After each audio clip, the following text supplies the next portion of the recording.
কৃষ্ণ হৰি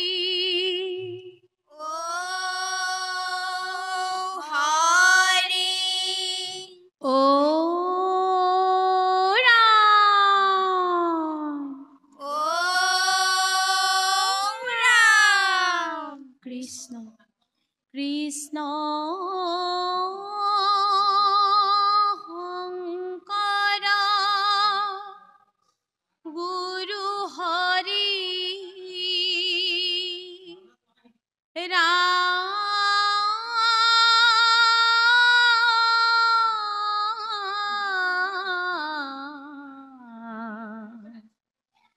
হৰি ৰাম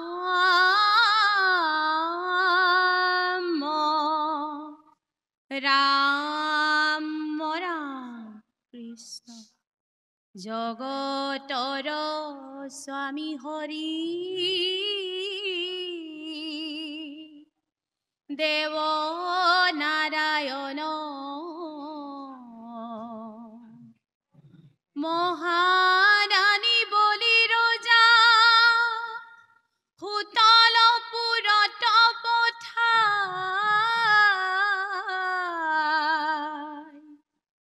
তোমাৰ চৰণে দিলা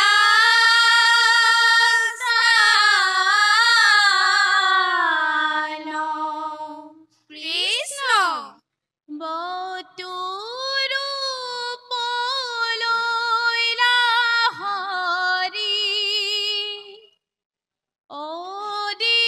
অদিতিৰ বাক্য পালি ইন্দ্ৰ কথা পিলা চলে বলি কণিকালি দান লৈলা তিনি পদ ভূমি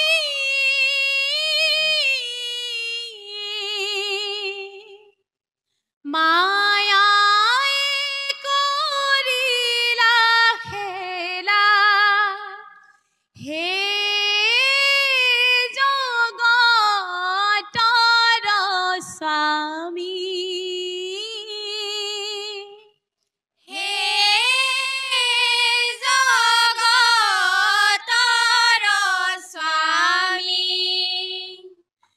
বতুৰু পলৈলা হৰি অদিতিৰ বাক্য পালি ইন্দ্ৰ কথা পিলা চলে বলি কণিকালি কৃষ্ণ দান লৈলা তিনি পদ ভূমি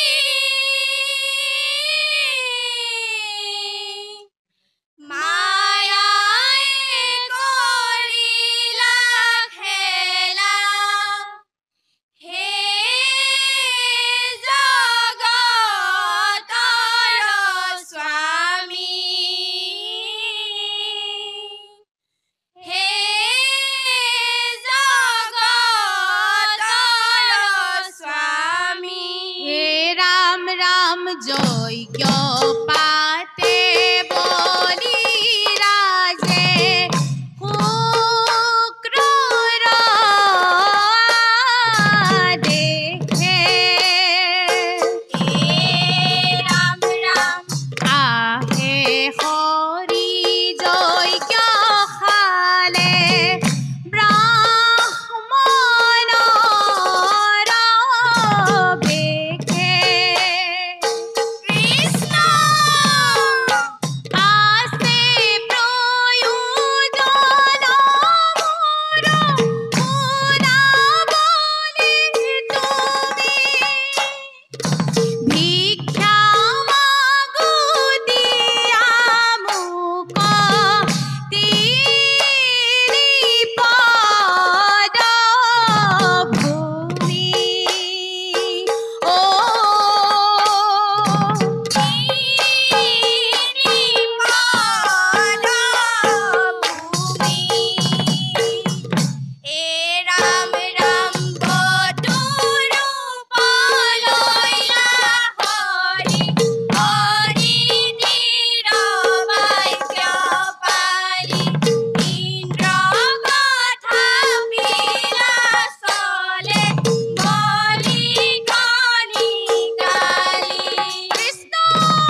হাঁহি বলি বুলিলা বচন কিনু ক্ষুদ্ৰ দান মাগা ব্ৰাহ্মণ নন্দন কৃষ্ণ দান দিব বুলি বলি প্ৰতিজ্ঞা কৰিলা দেখি গুৰু শুক্ৰাচাৰ্যই বলিক কহিলা কৃষ্ণ এ কৃষ্ণ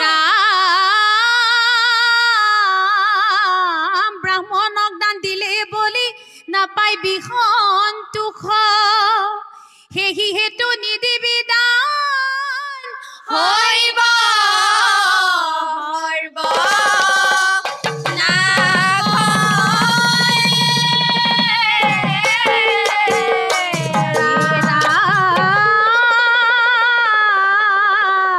মায়া কৰি ঘটৰ জলে গুৰু প্ৰৱেশিলে কুক বনত প্ৰহাৰে গুৰুৰ চকু ফুটি গৈলে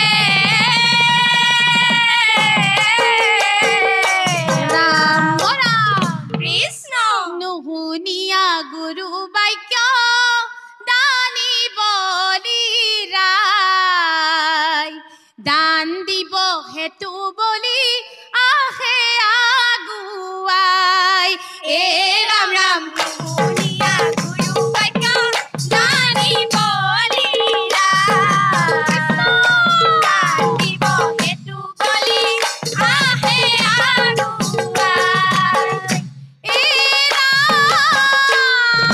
দান লৈলা এক পদ ভূমি স্বৰ্গ পুৰী কৃষ্ণ দ্বিতীয় পদত লৈলা মৈত্য কৰি ৰাম ৰাম শুনিয়া গুৰু বাক্য জানি বলি দিব হেতু বলি আহে আগুৱাই এই ৰাম দ্বিতীয় পদৰ হেতু বিচাৰিলে ঠাই কৃষ্ণ ভক্তিৰে দিলে বলি মাথা চপৰাই ৰাম ৰাম শুনিয়া গুৰু বাক্য জানি বলি দিব হেতু বলি আহে আগুৱাই বান্ধৱ কৃষ্ণ কৃষ্ণ এ ৰাম দান দি বলি ৰাই অতি অপ্ৰমাদে সুতল পুৰিত বাঞ্চে কৃষ্ণ এ ৰাম কৃষ্ণ গুণ গীত গায়া বলি ৰাজে অক্ষয় পুণ্যক আছে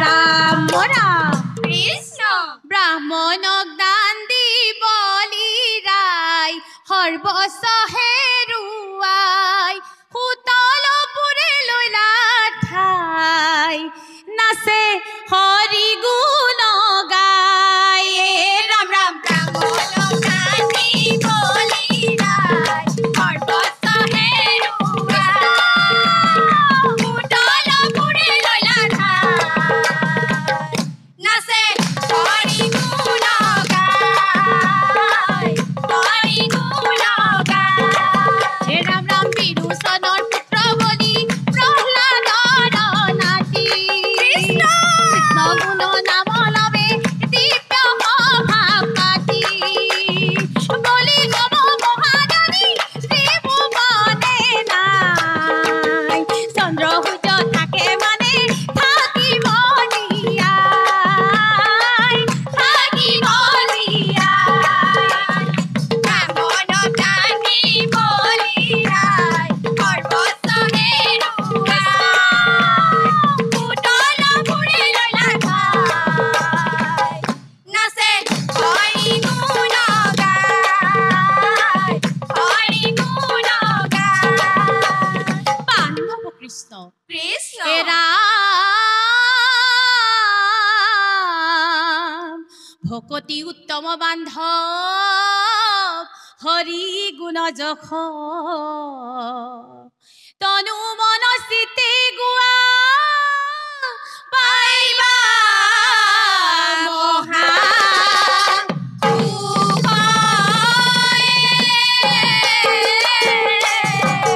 ৰাম ৰাম কৃষ্ণ কৃষ্ণ তহৰণ লয়া কৰিও ভকতি জনম সম্ফল হৈব লভিবা মুকুতি ৰাম ৰাম কৃষ্ণ তহৰণ লয়া কৰিও ভকতি জনম সম্ফল হৈব লভিবা মুকুতি ৰাম ৰাম পৰম বান্ধৱ মাধৱ বৰ গুণমণি জানি নিৰন্তৰে হবে ভোলা ৰাম ৰাম ৰাম ৰাম কৃষ্ণ তহৰণ লয়া কৰিও ভকতি জনম সম্ফল হৈব লভিবা মুকুতি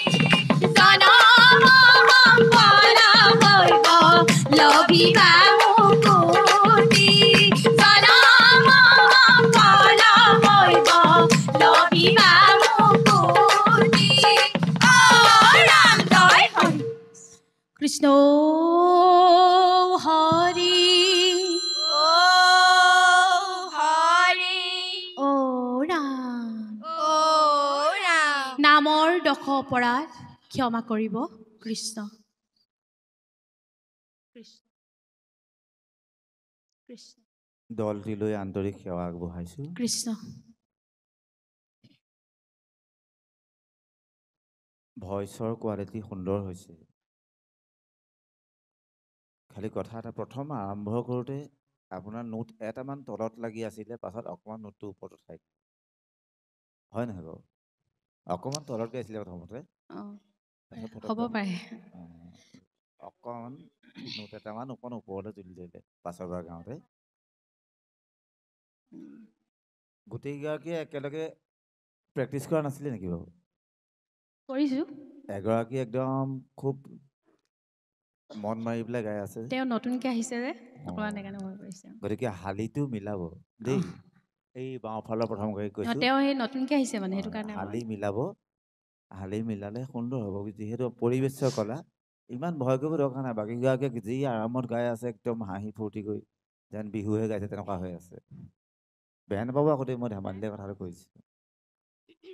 আপোনালোকে পৰিৱেশন কৰা কথাটোৰ মোৰ এষাৰ কথা সুধিবলৈ ইচ্ছা এটা আছে। কওক। বিশেষকৈ এজন ভগৱন্তৰ 10টা অৱতাৰ, এক অৱতাৰৰ কথা ইয়াত উল্লেখ আছে, হয়নে? ভগৱন্তৰ 10টা অৱতাৰৰ এভাগ অৱতাৰৰ কথা ইয়াত উল্লেখ আছে, বুজি পাইছে? এটা অৱতাৰৰ কথা ইয়াত উল্লেখ আছে। এই অৱতাৰ কিমান নম্বৰ অৱতাৰ বাৰু? বলি চলনটোৰ কথা কৈছে। কোন ভাগ কেই নম্বৰ সেই অৱতাৰ বুলি কৈছে আপুনি নে কি কৈছে? কোনোবা এজন ভগৱন্তৰ নাম ইয়াত উল্লেখ আছে। অঁ প্ৰহ্লাদ, প্ৰহ্লাদ যদি বিৰোচনৰ পুত্ৰ প্ৰহ্লাদৰ নাতি। নহয় বাৰু, নহয় গোটেই নহয়।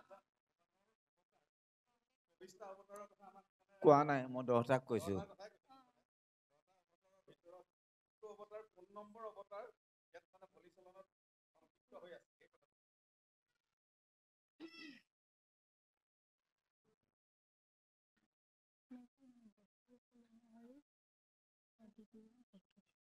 পেটত আছে, কথাষাৰ মুখত ওলোৱা নাই আচলতে। চাৰি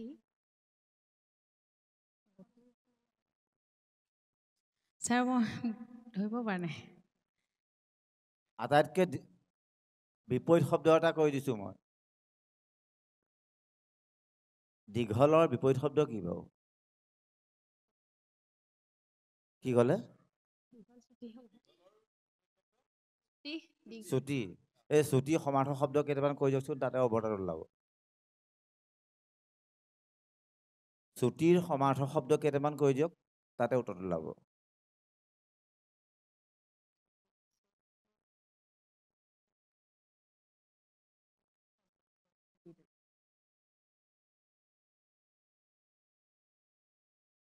মই সাহিত্যলৈ যোৱা নাই আকৌ দেই, এনেই কথাষাৰ আমাক যে ইমান সময় বহুৱাই থলে, গতিকে আমিও আপোনালোকৰ মঞ্চত অকণমান বহুৱাই থ'ম সেই বুলিহে আচলতে কৈছো।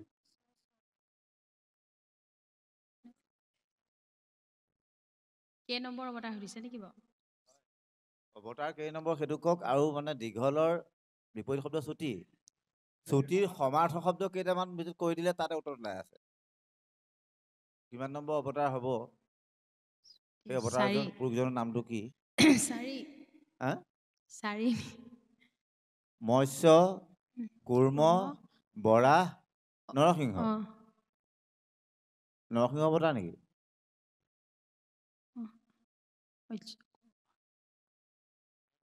কুৰ্ম বৰা। নৰসিংহৰ কথা কোৱা নাই নহয়।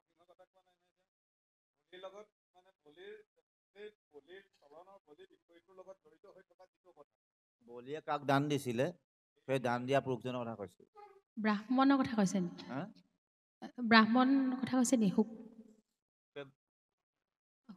ব্ৰাহ্মণ নহয়, বামন বামন ব্ৰাহ্মণ। বামন।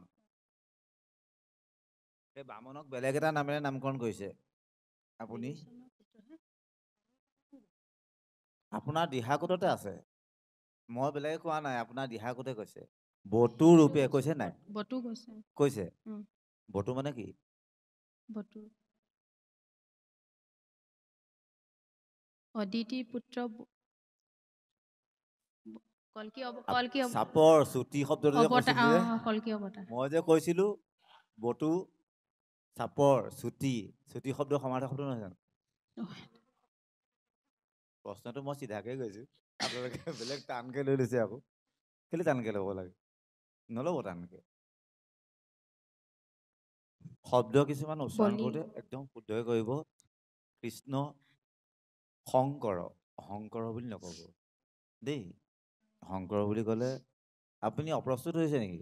নাই হোৱা। আমি কেইটা বহুত বেলেগৰ মানুহ নহয়, মই শিৱসাগৰ জিলাৰ মানুহ, আপোনালোকো শিৱসাগৰ জিলাৰ মানুহ নেকি বোধ হয়। পানীবিল শিৱসাগৰ, এতিয়া চৰাইদেউ হ'ল নাই হোৱা। মোৰ মামাৰ ঘৰ সেইফালে, কাজিয়া কৰিলেও মোৰ লগতে কৰিব সেইফালে গৈ।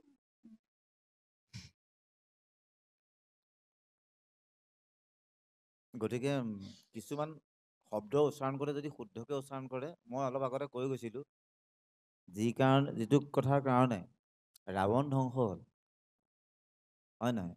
হয়। শুক্ৰাচাৰ্যৰ মন্ত্ৰৰ উচ্চাৰণ অকণমান ভুল হোৱাৰ কাৰণে ৰাৱণ মৃত্যু হ'ল। গতিকে আমাৰ শব্দ উচ্চাৰণ অকণমান ভুল হৈ গ'লে ফিৰিঙতিত খাণ্ডৱদাহো হৈ যায়, নহয় জানো?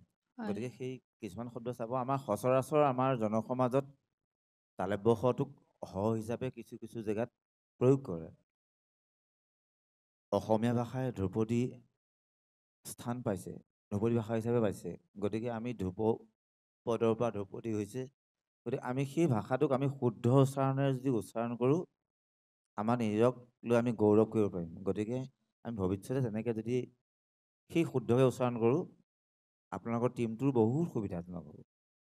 গতিকে আপোনালোকৰ উত্তৰ কামনা কৰিছোঁ। আমাৰ ছাৰে কিছু কথা সোধে। ধন্যবাদ। আমি শংকৰ মাধৱ দিহানাম দল পানীবিলৰ দলটিলৈ শুভেচ্ছা জ্ঞাপন কৰিছোঁ। ধন্যবাদ। আমি এটা কথা আপোনালোকৰ পৰা জানিব খুজিছোঁ, এই গামোচাখন যে আপোনালোকৰ ৰঙা ৰংটো আছে, সেই ৰংটোক কি বুলি কয় বাৰু? উলিয়াই লৈছে যে সেইকেইটা, এই কি বুলি কয় বাৰু এই গামোচাখনত থকা হেৰিকেইটা? জোৰ। কি বুলি কয়? জোৰ কথা কোৱা নাই, মই গোটেই বস্তুটো ৰংটোক আঁচু, আঁচু বুলি কয়। আঁচুৰ আৰু এটা কথা আছে, কি বুলি কয়? খেল, হয়নে? খেলৰ মাজত এই ঘৰ পাতি পাতি যে আছে, সেইবোৰ কি বুলি কয় বাৰু?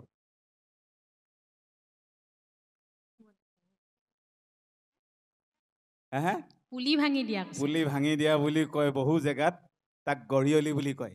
গৰিয়লি বুলি কয়, হয়নে? বহু জেগাত পুলি ভাঙি দিয়া বুলি কয় আৰু গৰিয়লি বুলি কয়। গৰিয়লি বুলি কয়।